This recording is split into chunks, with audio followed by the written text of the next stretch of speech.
Yemek işi, yemek işi.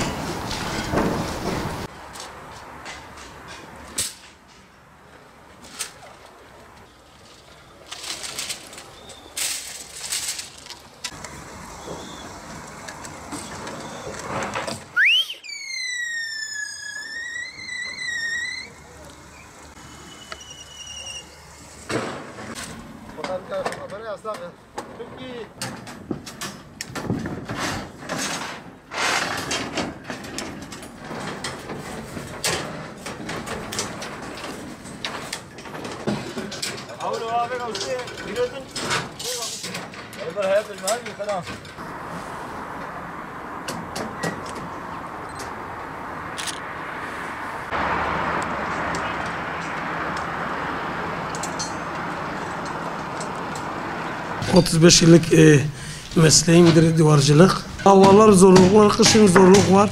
Ama duvarcı olduğumuz için fazla bizi etkilemiyor. 8-5 arası çalışıyoruz. Hava koşulları bizi soğuk olduğu zaman fazla giydiğimiz için zorlanıyoruz. İçeride hava şartlarına göre iyidir.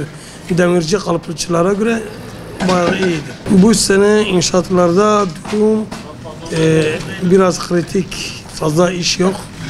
Onun için biraz yevmiyeler geçen yıla göre daha düşüktür. Çok soğuk olduğu zaman ateş yakıyoruz ve ısınıyoruz. Mesleğim duvarcı.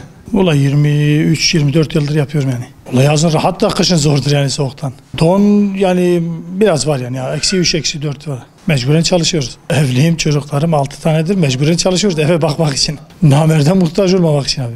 Yani fiyattan dolayı biraz sıkıntımız var yani. Ucuzdur iş yani ya. Batıya göre düşüktür yani. Batı'da mesela 2500 lira 3000 arasıdır. Burada düşüktür yani. Yo, duvar işi ağırdır. Tehlikesi fazla yok ama ağırdır yani. Şu an kış aylarındayız. Havalar çok soğuk. Sabah buraya gelseydiniz tapiyenin üstü hepsi kardı. Ama şu an maşallah bahar havası çok güzel. Çalışıyoruz Allah'a çok şükür. Yazın da güneşin önündeyiz. Zordur. Ama her zaman Allah'ımıza hamd ediyoruz, şükrediyoruz. Alın teriyle kazanıyoruz. Çocuklarımızın rızkını kazanıyoruz. Valla soğuktur, giyiniyoruz.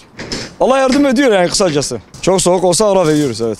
Bazen ateş yakıyoruz, bir tenekenin dolu ateş yakıyoruz, getiriyoruz, elimizi ısıtıyoruz. Sonra tekrar çalışmaya devam ediyoruz. Helal rızık kazanma kadar güzel bir şey yoktur. Yani az olsun ama helal olsun. Daha bereketlidir. Mesleğim demircidir, demir bağlıyoruz. Bu sabah geldik, kar vardı inşaatın üstünde. Bazı arkadaşlar dedi gidelim, dedim yok havalar güzeldir. Ama elhamdülillah bizim kar da eridi. Şu an bahar havası gibi. Çalışıyoruz, güzeldir. Allah kolaylık veriyor. Yazın sıcak da yazın daha güzel kışa göre.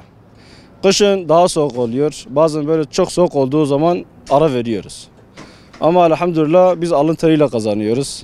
En güzel kazanılan para alın teriyle kazanılan paradır.